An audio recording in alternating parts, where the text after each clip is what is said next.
पर दोस्तों आज हम फिर एक और नई वैकेंसी के साथ आपके सामने हैं और आज हम फिर बात कर रहे हैं नगर पालिका परिषद की। और कई सारी नगर पालिका में भी वैकेंसीज निकली हुई हैं, जैसा कि अभी आपको ज्ञात है कि दिव्यांगजनों के लिए विशेष अभियान के तहत कई सारी जगह वैकेंसीज निकल रही हैं। और मैं ये मानता हूँ कि लगभग हर जिले में, और बल्कि मैं तो ये कहूँगा कई सारी तहसील स्तर पर तक जब वैकेंसी निकल रही हैं। यदि कोई आपकी जान पहचान में कोई दिव्यांगजन है तो उसे बताइए, रिश्तेदार है, दोस्त है, तो उसे प्लीज़ बताइए कि जिससे उसका भी काम हो जाए। चलिए आज हम बात करते हैं नगरीय विकास एवं आवास विभाग की। इसको आप MP अर्बन AMPURBAN.gov.in पर भी आप देख सकते हैं, या आप हिंदी में भी लिखेंगे तो भी चलेगा। इसमें आपको विज्ञापन पर आना है, विज्ञापन पर आप क्लिक कर देंगे। जैसे ही आप इस पर क्लिक करेंगे तो आपके सामने एक पोर्टल पूरा ये ओपन हो जाएगा। आज हम जिस पर वैकेंसी पर बात कर रहे हैं वो है गुना की। दिव्यांगजनों के रिक्त पदों की पूर्ति के संबंध में नगर पालिका परिषद राधोगढ़ विजयपुर जिला गुना, यहाँ पर आप क्लिक कर देंगे तो आपके सामने ये ओपन हो जाएगा। चलिए हम इस पर बात कर लेते हैं कि क्या मांगा गया है, कैसा क्या रहने वाला है। चलिए, तो मुझे लगता है आपको स्पष्ट दिखाई दे रहा है। कार्यालय नगर पालिका परिषद राधोगढ़ विजयपुर जिला गुना। और जैसे कि आपको ये तो पता है, अभी लगभग मुझे लगता है कि मैंने 50-60 वीडियो तो इसी से रिलेटेड डाल दी हैं। तो अभी हम बात करते हैं कि मंत्रालय वल्लभ भवन विशेष भर्ती अभियान के तहत आरक्षित पदों की पूर्ति वॉक इन इंटरव्यू के माध्यम से की जाना है। इस हेतु निर्धारित योग्यता एवं अर्हता रखने वाले अभ्यर्थी नीचे दर्शाए गए निर्धारित प्रारूप में आवेदन पत्र भरकर 24/10/2024, डेट नोट कर लीजिए, 24/10/2024 को कार्यालयीन समय 6 बजे, यानी 24/10/24 को 6 बजे से पहले आपका आवेदन मिल जाना चाहिए। ठीक है। और डायरेक्ट जो इसमें भर्ती होने वाली है वो इंटरव्यू के माध्यम से होने वाली, वॉक इन इंटरव्यू रखा जाएगा। कब रखा जाएगा, कैसा रखा जाएगा, इसकी जानकारी इसमें ये बताएंगे। चलिए हम बात करते हैं। एक वैकेंसी सहायक ग्रेड 3 की है, जिसकी सैलरी है 19,500 से 62,000 और जिसकी योग्यता है 12वीं पास हो, विश्वविद्यालय से कंप्यूटर एप्लीकेशन DCPGD से जो होता है वो हो, और साथ में कंप्यूटर पर 20 शब्द प्रति मिनट की गति से शासन द्वारा जो CPCD होता है अधिकृत संस्था से प्राप्त हिंदी में टाइपिंग की दक्षता का प्रमाण पत्र हो। सहायक राजस्व निरीक्षक तृतीय श्रेणी है। सेम सैलरी स्ट्रक्चर है 19,500 से 62,000 रुपये। एक वैकेंसी है 12वीं उत्तीर्ण कंप्यूटर का ज्ञान हो। जन सेवक सफाई कर्मचारी चतुर्थ 15,500 से 49,000 रुपये है। एक और एक दो वैकेंसी 5वीं पास है। संविदा आधार पर एक वैकेंसी जनसेवक की 8,000 अथवा प्रचलित कलेक्टर दर अनुसार अकुशल श्रेणी की निर्धारित मासिक राशि, इसमें 5वीं पास मांगी गई है। अभी हम देखते हैं कि जो मुख्य शर्तें हैं, वैसे तो ज़्यादातर जो लोग मेरा वीडियो देख रहे होंगे, मेरे चैनल पर होंगे, तो उन्हें बहुत अच्छे से पता होगा कि ये बहुत सारी चीज़ें मैंने आपको कई बार बता दी हैं।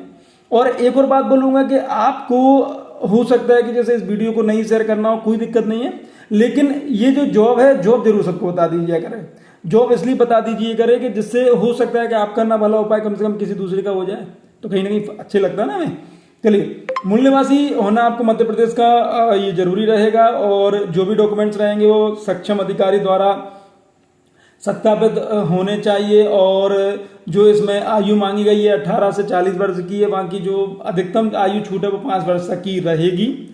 और रोजगार कार्यालय में जीवित पंजीयन होना चाहिए आपका, और इसके आधार पर आपके प्राप्तांकों के आधार पर प्रावीण्य सूची तैयार की जाएगी और उसके आधार पर ही अभ्यर्थियों का चयन किया जाएगा। आवेदक को वॉक इन इंटरव्यू साक्षात्कार के समय सभी प्रमाण पत्रों की मूल प्रति लाना अनिवार्य होगा। और भी यहाँ पर जो चीजें दी गई हैं इनको आप ध्यान से पढ़ लीजिए, समझ लीजिए, देख लीजिए, उसके बाद ही आप इस पर आवेदन करिएगा। जैसे मैं बात करूं, दिव्यांगता डिजिटल प्रमाण पत्र आपको चाहिए। शासकीय अर्थशासकीय संस्थाओं में आवेदन नियुक्तिकर्ता अधिकारी के माध्यम से प्रेषित करें, सीधे आवेदन पर विचार नहीं किया जाएगा। डिजिटल जाति मूल निवासी प्रमाण पत्र, जाति, ये सब डिजिटली चाहिए। वॉक इन इंटरव्यू आने वाले किसी को कोई यात्रा पत्र नहीं दिया जाएगा। ये मैं हर बार बोलता हूं कि गलत, अधूरे, अस्पष्ट, अपठनीय आवेदन पत्रों पर विचार नहीं किया जाएगा। आवेदक को इस विज्ञापन के साथ संलग्न निर्धारित प्रारूप से आवेदन पत्र प्रस्तुत होगा। आवेदक A4 साइज पेपर पर होना चाहिए। देखिए, जो आवेदन है तो जो अभी जो नीचे देखेंगे हम A4 साइज, ज्यादातर आप जो फोटोकॉपी कराते हैं, जो पेपर होता है, जो ब्लैंक पेज होता है व्हाइट कलर का, सफेद कलर का, उसको A4 कहते हैं। तो उस पर ही आपका आवेदन होना चाहिए। और निर्धारित स्थान पर आवेदक का नवीनतम पासपोर्ट साइज का फोटो, रंगीन फोटोग्राफ नहीं होना चाहिए, लिख लीजिए। पासपोर्ट साइज का रंगीन फोटोग्राफ होना चाहिए, पासपोर्ट साइज का रंगीन फोटोग्राफ होना चाहिए, ब्लैक एंड व्हाइट नहीं चलेगा। आवेदक लिफाफे पर अपना पूरा नाम पता जैसे अपने आवेदन में लिखा है स्पष्ट लिखना होगा, तो लिफाफे के ऊपर आवेदित पद का नाम भी लिखना होगा। आवेदित पद का नाम का मतलब ये है कि आप किस पद पर आवेदन कर रहे हैं वो आपको यहाँ पर लिखना होगा। भर्ती से संबंधित जानकारी और शर्तें, कार्यालयीन समय, अगर आपको इससे संबंधित और कोई जानकारी चाहिए तो आप कार्यालयीन समय यानी मान लीजिए कि समय सुबह 10 बजे से लेकर शाम को 6 बजे तक है नगर पालिका का, तो उस समय पर जाके आप जानकारी ले सकते हैं। कब? कार्यालयीन समय में, और जब छुट्टी ना हो तब। निर्धारित समय अवधि में आवेदन प्राप्त न होने के, अगर आपका आवेदन किसी कारण से भी गलत अगर डेट के बाद मिलता है तो उस पर कोई विचार नहीं किया जाएगा। यदि आप शादीशुदा हैं और अगर आप पुरुष हैं तो 21 वर्ष, और अगर महिला है तो 18 वर्ष से अगर पूर्व आपकी शादी हुई होगी तो आप अयोग्य मान लिए जाएंगे। यह सुनिश्चित करने की जिम्मेदारी स्वयं आवेदक की होगी, वह आवेदक पद के लिए निर्धारित समझते, मतलब आपको स्वयं देखना है कि आपके पास जो योग्यताएं हैं, शर्तें हैं, वो पूरी कर पा रहे हैं या नहीं कर पा रहे।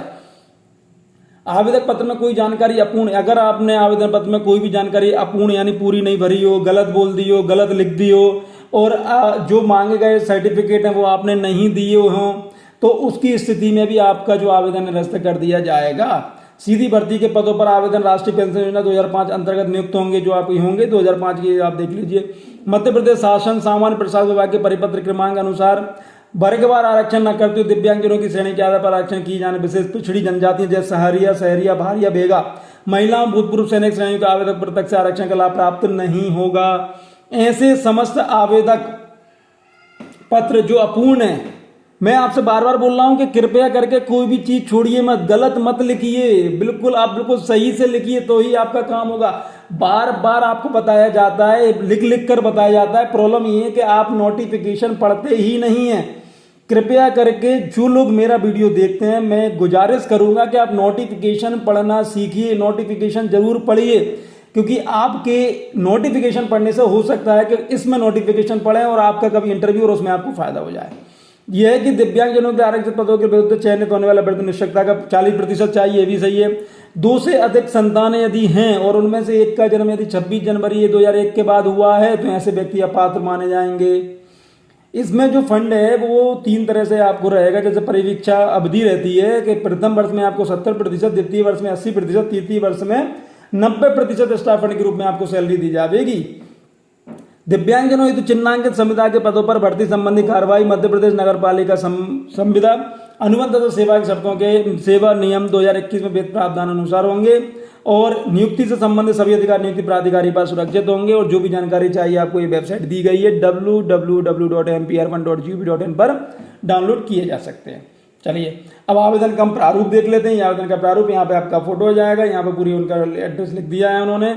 आवेदक का आपका नाम आ जाएगा, आपके पिता पति का नाम, माता का नाम, जन्म तिथि आ जाएगी, हाई स्कूल के आधार पर आ जाएगी, दिनांक को कितने वर्ष के हो गए, कितने माह के हो गए, कितने दिन के हो गए, आवेदक का लिंग पुरुष है या महिला है, निःशक्तता का डिजिटल प्रमाण पत्र संबंधित जिले के शासकीय जिला चिकित्सालय मेडिकल बोर्ड द्वारा जारी हाँ या नहीं, कितना कितनी दिव्यांगता की श्रेणी और प्रतिशत कितना है, आवेदक की जाति क्या है, आवेदक का यदि विवाहित हो तो विवाह पंजीयन पत्र अनुसार विवाह की दिनांक, जीवित संतानों का विवरण, वर्तमान पता, स्थायी पता, पत्राचार का पता। इसमें आपको कंफ्यूज नहीं होना। वर्तमान मतलब आप अभी मान लीजिए किराए से रह रहे हैं, वो आपका हो गया।